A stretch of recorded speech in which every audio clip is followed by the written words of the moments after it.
and one target.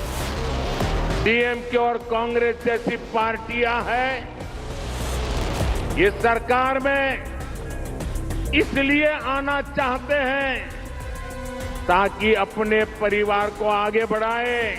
Prime Minister Modi's BJP for Tamil Nadu pitch.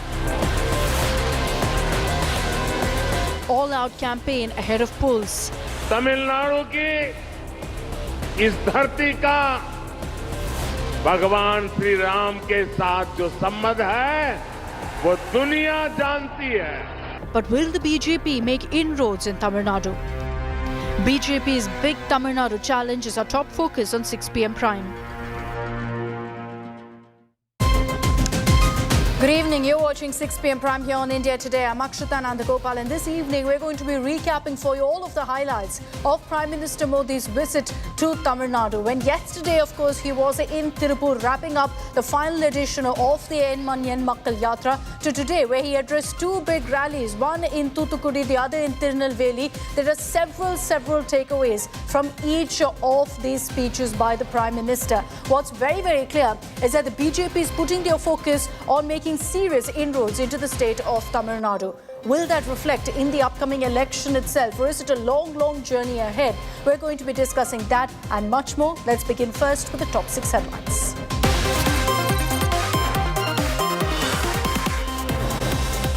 China rocket on DMK's ISRO ads stokes big controversy. Prime Minister Modi criticizes the DMK, says Team Stalin hoarding credit from ISRO scientists.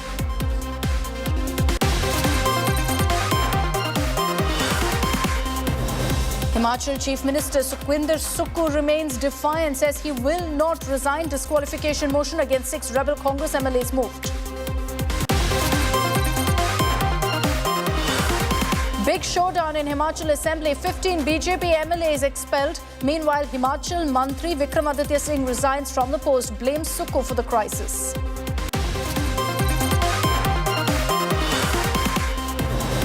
BJP hits the streets over alleged pro-Pakistan slogans in Karnataka. Congress government refutes claims the slogans raised. Siddaramaiah assures investigation.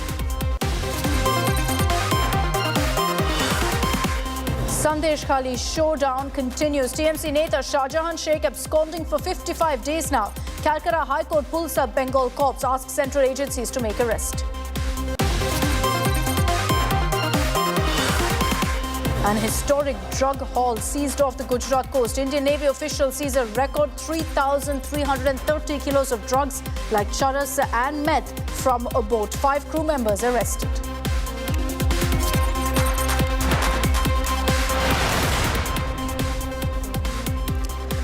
The BJP's vote share in 2019 was somewhere around 3%. Today, if you look at opinion polls, most of them suggest that the BJP's vote share could be double digits in this election. Our own Mode of the Nation survey suggested this could be about 15%. Now, a result and the reason that you're seeing that kind of a surge is perhaps because the BJP has been putting their 100% focus on improving their tally in Tamil Nadu. Whether it's in the form of these visits by Prime Minister Narendra Modi, whether it's in the form of Tamil Nadu BJP chief Annamalai making headlines, or with his yatra, you've got the central command sending out a very clear message that in the upcoming election, they want to see a few seats coming in from Tamil Nadu. But is it easier said than done? Let's get you some of the highlights of the Prime Minister's speech today. He spoke in 2 rallies, one in Thoothukudi and the other in Tirunelveli. And there were some themes that we picked up from his address, which we'll discuss in great detail as well. But first, a report with some of the highlights of the Prime Minister's message to the people of Tamil Nadu.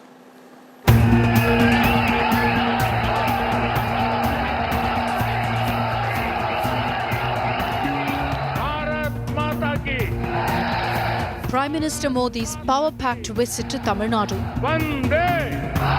From dynasty politics to corruption, the Prime Minister fired an all-out attack at the DMK. Modi kicked off his second day in Tamil Nadu with a visit to the ISRO spaceport in Thoothukudi, and from the get-go, lashed out to the Congress and DMK combined. Tamil Nadu mein कई अखबार हैं, कई TV channel हैं जो इन खबरों को छापना चाहेगी, दिखाना चाहेगी, लेकिन यहां जिस प्रकार की सत्ता है वो उनको ये नहीं करने देगी। लेकिन उसके बावजूद भी हम तमिलनाडु की सेवा में कभी रुकेंगे नहीं, विकास के कामों को अटकने नहीं देंगे।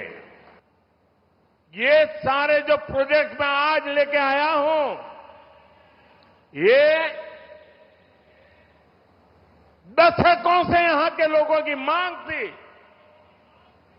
आज जो यहां सत्ता में बैठे हैं, वे लोग उस समय दिल्ली में बैठे थे, सरकार चलाते थे, ये डिपार्टमेंट चलाते थे, लेकिन उनको आपके विकास की परवाह नहीं थी। भारत सरकार के प्रयास से आज तमिलनाडु में आधुनिक कनेक्टिविटी एक नई ऊंचाई पर है। But the big talking point soon steered towards this advertisement by the DMK in Tamil newspapers. The ad showed Prime Minister Modi and Chief Minister Stalin, and between them, a picture of a Chinese rocket. The BJP immediately lashed out at the ad, and the Prime Minister, during his next stop at Tirunelveli, also made a mention of the controversial ad.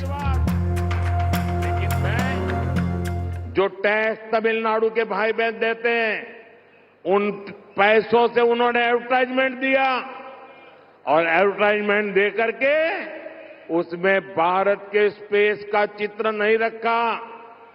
Bharat के space की सफलता को वो दुनिया के सामने, तमिलनाडु के सामने रखना नहीं चाहते थे।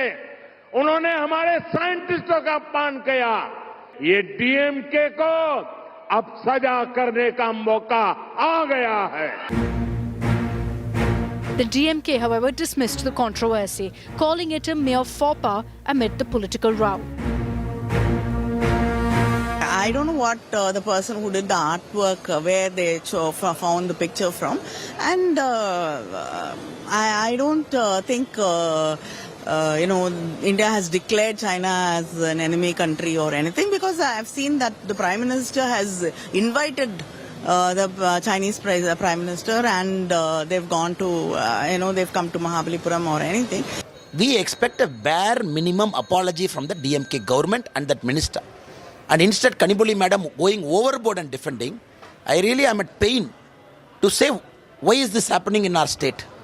Why the politicians from DMK are behaving every time anti-national, every time. Tamil Nadu ka har varg. Prime Minister Modi's speech at Tirunelveli was also dominated by more attacks on the DMK, including on the Ram Mandir. But he also had an emotional moment as he thanked crowds for gathering in such large numbers. Ram मंदिर के निर्माण से पूरा देश खुश है। अभी कुछ ही दिन पहले पार्लियामेंट में एक रिजोल्यूशन आया था, लेकिन इस दौरान डीएमके के सदस्य, सारे एमपी सदन छोड़ करके भाग गए। मैं आप सबसे पहले क्षमा मांगता हूं। इतना उत्साह, इतना प्यार, इतने आशीर्वाद, लेकिन मैं तमिल में भाषण नहीं कर पा रहा हूं। उसके बावजूद भी लाखों लोग बैठ रहे हैं, मुझे सुनने समझने की कोशिश कर रहे हैं। शत शत नमन करता हूं। पहले जो डीएमके के नेता थे, वो अपने बेटे को मुख्यमंत्री बनाने के लिए जिंदगी भर लगे रहे। अब जो मुख्यमंत्री है, वो अपने बेटे को मुख्यमंत्री बनाने में लगे हुए हैं। ये सारे डीएमके वाले अपने बच्चों को सेट करने में लगे हैं और आपका भविष्य अपसेट करने में लगे हैं। With this mega show of strength, can the BJP pull off their best ever performance in Tamil Nadu in the upcoming elections? the party is definitely pulling all stops to do so. With Pramod Madhav, Bureau Report, India Today.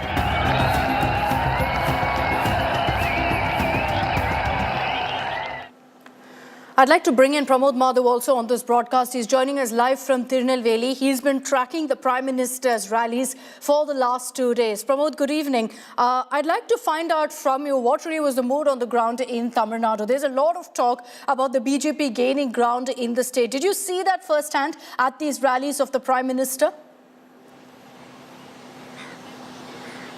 It was quite a large crowd, Akshita, and it was quite charged up as well because they were there present to hear to what the Prime Minister was saying. And yesterday was a very important aspect because nearly after 6 months, the state president of BJP, Annamalai, went ahead and he concluded his En Makkal Yatra. And this is where the Prime Minister, he also, in a way, was trying to recall how he brought the Ekta Yatra and he was trying to connect. In both the rallies, be it in the Tirupur or the Tirunelveli, he was trying to as much as connect with the sentiments of Tamil people. In fact, he recalled the memories of MGR and Jayalalitha yesterday, and today he actually spoke about how DMK and like what DMK is doing in the state. All these things happen. In fact, today morning when he was in Thoothukudi, he did not mention the name of Kanimari, who was also present at the dais. So that way, the actual battle for the election has started, Akshita. But one thing is very clear that the people who attended both his rallies in Tirupur and Tirunelveli were definitely there to listen to what the Prime Minister was going to say.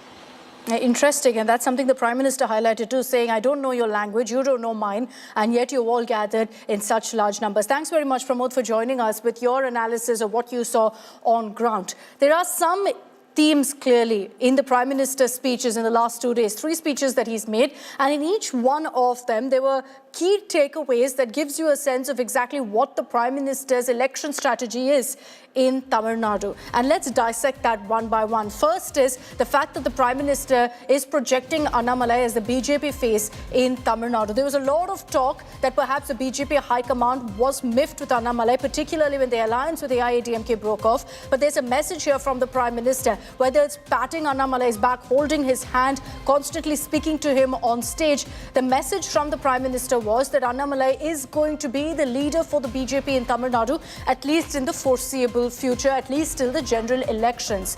Now, the Prime Minister, in all of his attacks are on the DMK. Mind you, he never really attacked the AIADMK. He focused largely only on the DMK. But that was on 2 issues, on corruption and dynasty politics, on nepotism, even making comments like the DMK works only for its own family, works for their own children alone. Now, all of this is something that the BJP has been creating a narrative of in Tamil Nadu. Issues that have never really resonated with the public in previous elections. We'll have to see if it works this time around for the BJP in Tamil Nadu, because there is, in fact, these are issues that the BJP raises in several other states in their elections. They're bringing it into Tamil Nadu as well. They're countering also the narrative of the BJP being a Hindi party. That's often one of the biggest setbacks for the Bharatiya Janata Party in Tamil Nadu, that they're viewed as a North Indian party, they're viewed as a Hindi party. Now, the Prime Minister repeatedly in his speeches, whether it was the form of starting off his speech in English, ensuring otherwise that, there are comments made about how much he appreciates Tamil, how much he appreciates Tamil culture, or for that matter, even today, getting rather emotional when he spoke about how he doesn't know Tamil, wished he could. He can just about understand a bit but can't speak the language. It tells you that he's trying to send out a message that they're extremely appreciative of Tamil as a language, of Tamil as a culture and tradition. It's an important message because you see a lot of politics on this issue in Tamil Nadu. They're very possessive of their culture, of their tradition. So the Prime Minister understanding that and kind of trying to shift the narrative there. Also highlighting the central government schemes, putting out numbers repeatedly to kind of say that, look, this is what we've done for you. These are the issues we've addressed. These are the benefits you're getting, courtesy the central government. For many people, and it's not just limited to Tamil Nadu, in most states, the problem is that, of course, there's no clarity really on what's a central government scheme and a state government scheme. Here, the Prime Minister wants to very clearly say that for Tamil Nadu to develop, the BJP must come to power. And that's why he's trying to send out a message that we're doing this much for the people of Tamil Nadu. There were several stats that he gave saying that before the BJP came to power, this is how much benefits Tamil Nadu was getting versus now, to kind of highlight that the BJP is focused on ensuring the development of the state as well. And the fifth point, again very crucial as far as political narratives go, is that the Prime Minister is projecting BJP as the alternative to the DMK, not the AIADMK. He's not taking on the AIADMK, but he's also sending out a message that a number two choice for voters is the BJP. And by doing that, essentially ensuring that the AIADMK vote base also shrinks, that many of them jump over to the BJP, which also explains why he showered praise on Jayalalitha and MGR. There were many who questioned whether it's him reaching out to the AIADMK. It's rather him trying to ensure that the AIADMK vote base goes to a BJP, believing that the BJP too is appreciative of some of their massive larger-than-life leaders like Dr. MGR and Jayalalitha. Now, the Prime Minister has made it very clear that as part of Mission 2024, it is to make inroads in South India. He keeps speaking about Charso Par. For him to actually achieve that, he's going to have to ensure that the BJP seats in the South increase.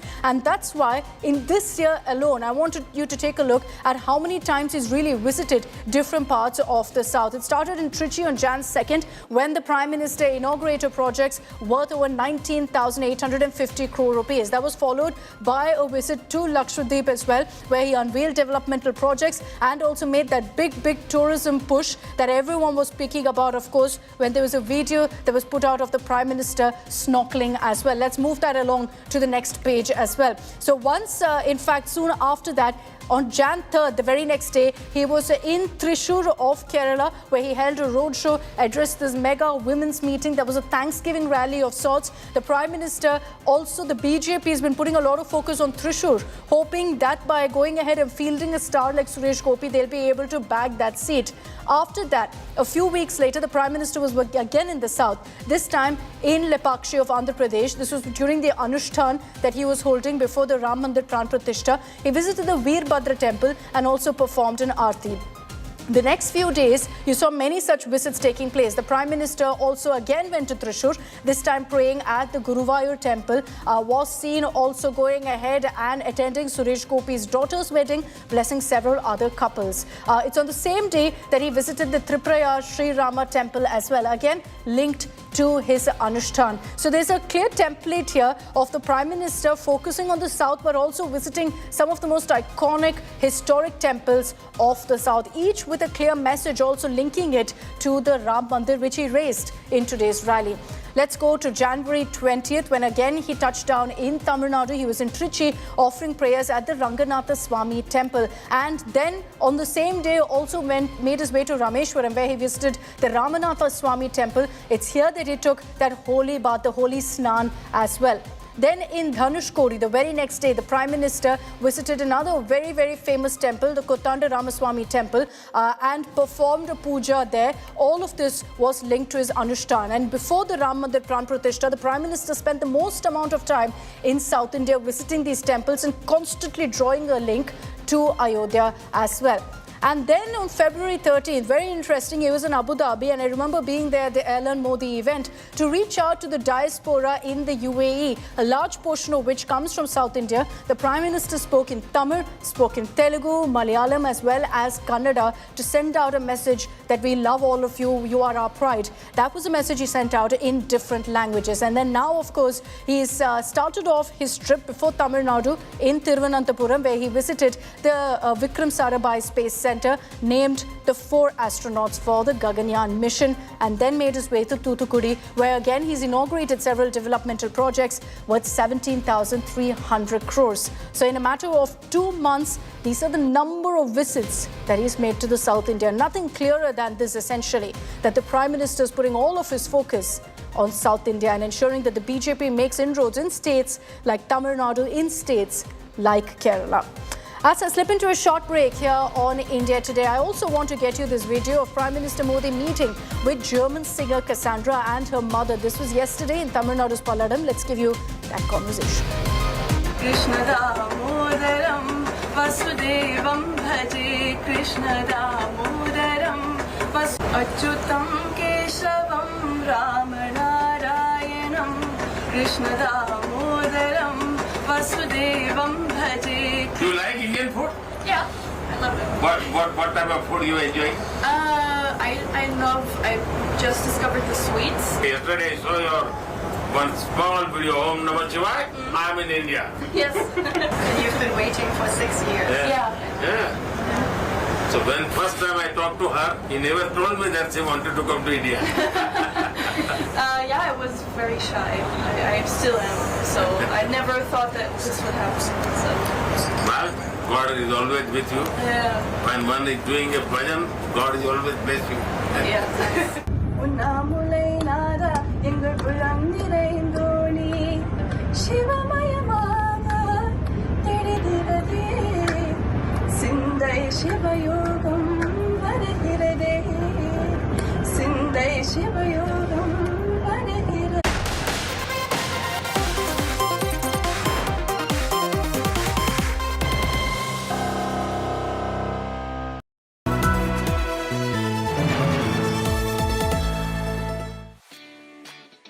India Today Tourism Survey and Awards discovers the best destinations spreading from Kashmir to Kanyakumari and awarding the best destination in 9 categories.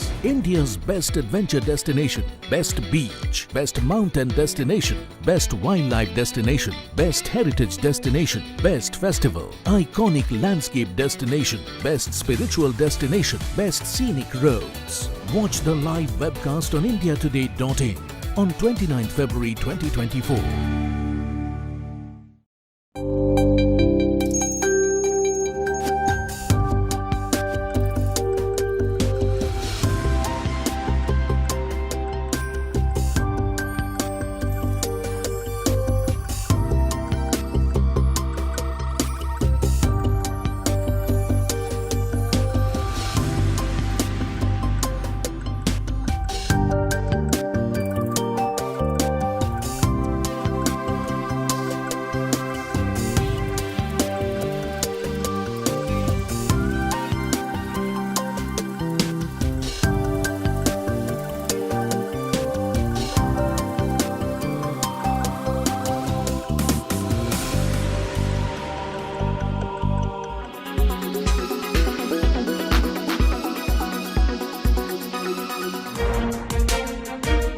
These images, just a couple of months ahead of the 2024 Lok Sabha elections, tell a story. The MLAs flashing victory sign in Lucknow during the Rajya Sabha elections are those who have switched sides to the BJP from the Samajwadi Party.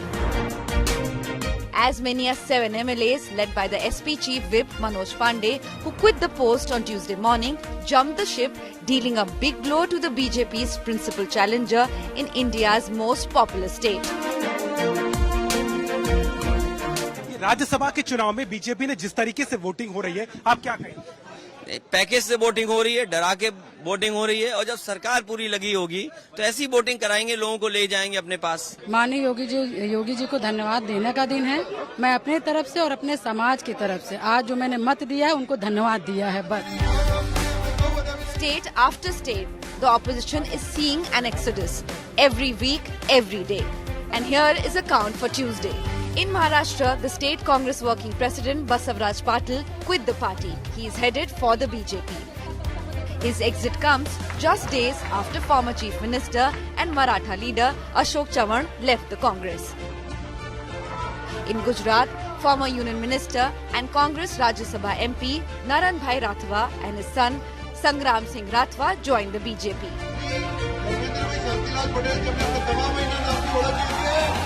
The 2 Congress MLAs, Murari Gautam and Siddharth Saurav, and 1 RJD MLA, Sangeeta Kumari, crossed over to the NDA in Bihar. In neighbouring Jharkhand, Congress has already lost its only MP from the state, Geeta Koda, wife of former Chief Minister Madhu Koda, who was convicted in a coal scam case. Geeta Koda joined the BJP on Monday. The list of defections to the saffron camp is getting longer every passing day. The BJP is evidently working overtime to meet the target of 370 set by Prime Minister Narendra Modi for the Lok Sabha elections. Bureau Report, India Today.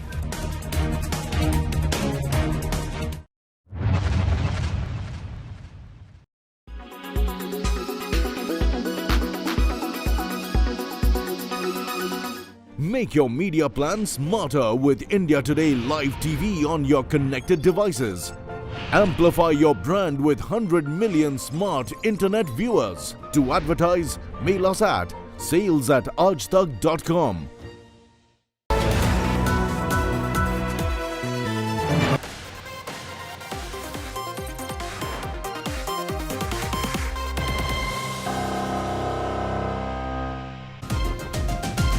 Welcome back. Let's get your highlights of what played out in the Karnataka Assembly today after a video came to light last night purportedly and allegedly showing slogans of Pakistan Zindabad being raised in the assembly premises after Congress's Nasir Hussain won the Rajya Sabha elections. The BJP went all guns blazing against the ruling Siddaramaiah government, saying that these were Pakistan Zindabad slogans. But there are many who maintain, including Congress leaders, who say that it's been misunderstood. These were actually Nasir Hussain Zindabad slogans, which has been misinterpreted as Pakistan Zindabad. And they've claimed that all of this is a conspiracy. Having said that, there was a big war of words that played out in the assembly, with the Congress assuring that there will be a detailed investigation. Celebrations by Congress leader Nasir Hussain's supporters after his win in Rajya Sabha elections in Karnataka have sparked a controversy. The BJP has alleged that Pakistan Zindabad slogans were raised in the assembly by Hussein's supporters on Tuesday evening. The charge, first levelled by BJP leaders on social media, echoed in the assembly on Wednesday. विधानसभा में आकर के पाकिस्तान के जिंदाबाद कहता है, उसको आप समर्थन करता है क्या? The Siddaramaiah government has ordered an investigation into the allegations. We will send the voice report to the FSL. If report comes and it is true that somebody has made a slogan that Pakistan Jindabad, such person will be punished seriously. ಯಾರನ್ನು ಪಾಕಿಸ್ತಾನ್ ಜಿಂದಾಬಾದ್ ಅಂತ ಕರೆದಿಲ್ಲ, ಯಾರು ಕರೆದಿದ್ರೆ ಒದ್ದು ಒಳಿಕಾಕ್ತಾರೆ ಪೊಲೀಸರು, ಕಾನೂನು ರೀತಿ ತೆಗೆದುಕೊಳ್ತಾರೆ. ಇದಕ್ಕೆಲ್ಲ ಅವಕಾಶ ಇದು ರಾಜಕೀಯ ತಿರ್ಸ್ಲಿಕ್ಕೆ ಮಾಡ್ತಾ ಇದ್ದಾರೆ ಬಿಜೆಪಿಯವರು. ಸೋತಿದೀವಿ ಅಂತ ಹೇಳಿ ಸುಮ್ಮನೆ ಏನೋ ತಿರ್ಸ್ತಾ ಇದ್ದಾರೆ. We have asked to investigate ಮಾಡಕ್ಕೆ ಹೇಳಿದೀವಿ. The BJP did not buy the Congress claims. The party held protests at the Vidhan Sauda, chanting Bharat Mata Ki Jai. हम डिमांड कर रहे हैं इस गवर्नमेंट को जल्दी से जल्दी हटाना चाहिए. ये पाकिस्तान के फेवर में स्लोगन दिया हुआ है, पाकिस्तान जिंदाबाद ऐसा बोला है. इसका अर्थ भारत को अपमान है, संविधान को अपमान है, अंबेडकर को अपमान है. इसलिए ये गवर्नमेंट को जल्द से जल्दी हटाना चाहिए. कांग्रेस वाले कल पाकिस्तान जिंदान के बाद जो घोषणा किया था, सरकार गवर्नमेंट को वजह करना चाहिए और नासिर हुसैन को भी इमीडिएट रेजिग्नेशन देना चाहिए. There was ruckus inside the Legislative Council too, as a verbal spat between BJP and Congress leaders threatened to go out of hand, with MLCs charging at each other.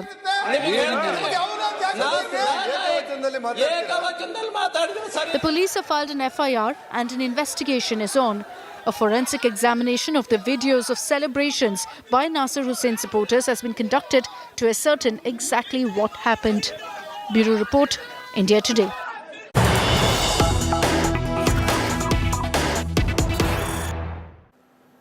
And let's get your reaction coming in from the Karnataka BJP chief, B.Y. Vijayendra, who's lashed out at the Siddaramaiah government, questioning why the person who chanted Pakistan Zindabad wasn't immediately arrested, saying they should have immediately been put in jail. Instead of punishing the culprit, according to Vijayendra, BJP workers have been jailed for protesting. Vijayendra has gone on to state that this government has brought in a Sixth Amendment, or a guarantee rather, of protecting traitors. Let's play out for you that reaction from B.Y. Vijayendra. ಈ ಸರ್ಕಾರಕ್ಕೆ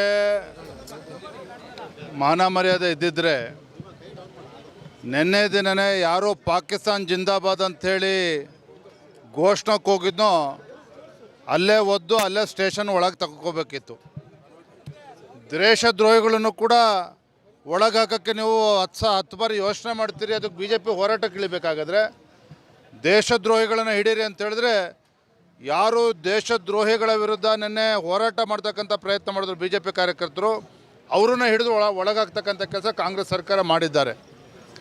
ಬಹುಶಃ ನಾನು ಅಂದ್ಕೊಂಡಿರಾಗ ಇತ್ತೀಚಿನ ದಿನಗಳಲ್ಲಿ ಸರ್ಕಾರದ ನಡವಳಿಕೆಗಳನ್ನು ನೋಡಿದ್ರೆ 5ನೇ ಗ್ಯಾರಂಟಿ ಜೊತೆ 6ನೇ ಗ್ಯಾರಂಟಿನೂ ಕೂಡ ಜೋಡಿಸ್ಕೊಂಡಿದ್ದಾರೆ. ದೇಶದ್ರೋಹಿಗಳನ್ನು ರಕ್ಷಣೆ ಮಾಡ್ತಕ್ಕಂಥ ಒಂದು ಘೋಷಣೆನ ಅವ್ರು ಮಾಡ್ದಂಗೆ ಕಾಣ್ತಾರೆ ಕಾಂಗ್ರೆಸ್ ಪಕ್ಷದವರು.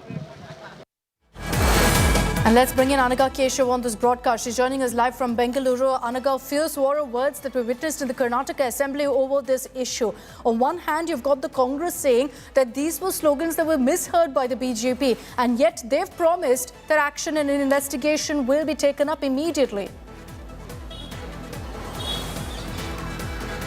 Well, that's right, Akshita. In fact, the leader of opposition from BJP, R. Ashok, has demanded even the arrest of Nazir Hussain, who was recently elected as the Rajya Sabha Member of Parliament. He says that because Nazir Hussain issued passes to his supporters, who then got the permission to enter inside Vidhan Sauda, he should resign and he should be arrested, is what R. Ashok said.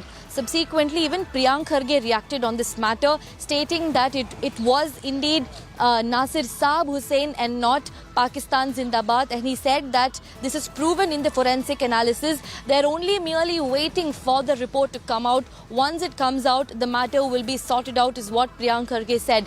Well, as of now, the FSL report is still not yet out. However, Home Minister Dr. G. Parameshwar broke his silence on this matter in the Assembly today. He stated that more than 25 people were given passes to enter the Assembly. That pass was issued by Nazir Hussain, and Parameshwar even condemned their entry, saying that they should have not been allowed. The police should have been more alert and more stringent in their security actions. He also went on to assure that if indeed it is proven in the FSL analysis that it was Pakistan Zindabad, then not even for a second will the culprit be sprayed.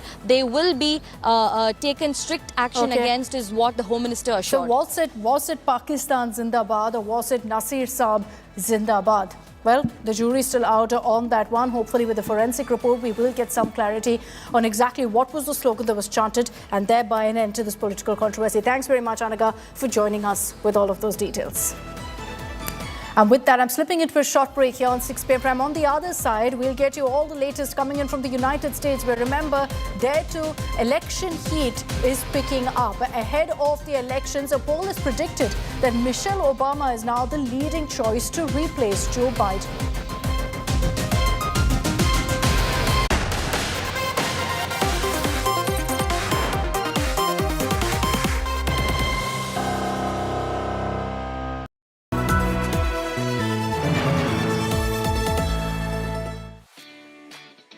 India Today Tourism Survey and Awards discovers the best destinations spreading from Kashmir to Kanyakumari and awarding the best destination in 9 categories. India's best adventure destination, best beach, best mountain destination, best wildlife destination, best heritage destination, best festival, iconic landscape destination, best spiritual destination, best scenic roads. Watch the live webcast on indiatoday.in on 29th February 2024.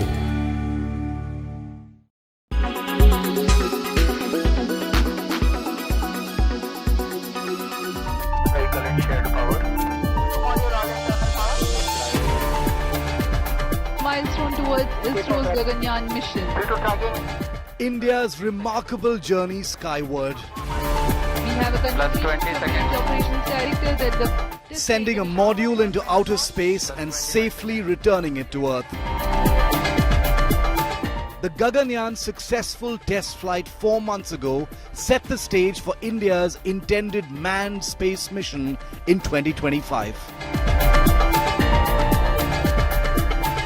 Following the historic landing of Chandrayaan-3 on the moon's south pole and the launch of India's maiden observation mission to the sun, currently orbiting, India now diligently prepares for a human spaceflight endeavour named Gaganyaan. Gaganyaan aims to develop a capsule suitable for human habitation, capable of carrying a crew of 3 into a 400-kilometer low Earth orbit for a duration of 3 days before safely splashing down in the Indian Ocean. The successful execution of Gaganyaan will pave the way for ISRO to explore the feasibility of a sustained human presence in space.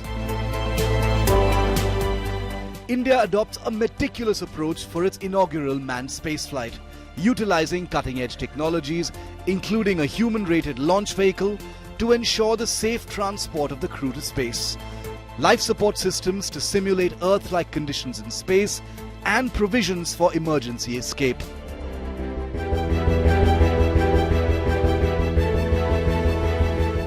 A specialized training facility established in Bengaluru to prepare the astronauts for the mission, covering various aspects, including recovery and survival techniques.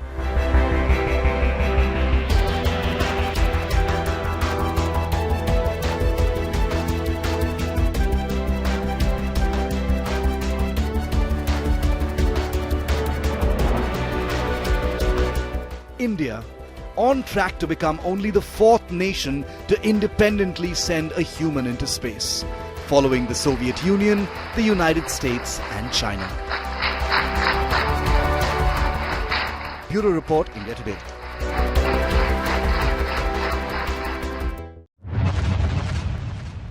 की विकास यात्रा में कुछ क्षण ऐसे आते हैं जो वर्तमान के साथ ही आने वाली पीढ़ियों को भी परिभाषित करते हैं। आज भारत के लिए ये ऐसा ही क्षण है। हमारी आज की जनरेशन बहुत सौभाग्यशाली है जिसको जल, थल, नभ और अंतरिक्ष में ऐतिहासिक कामों का यश मिल रहा है।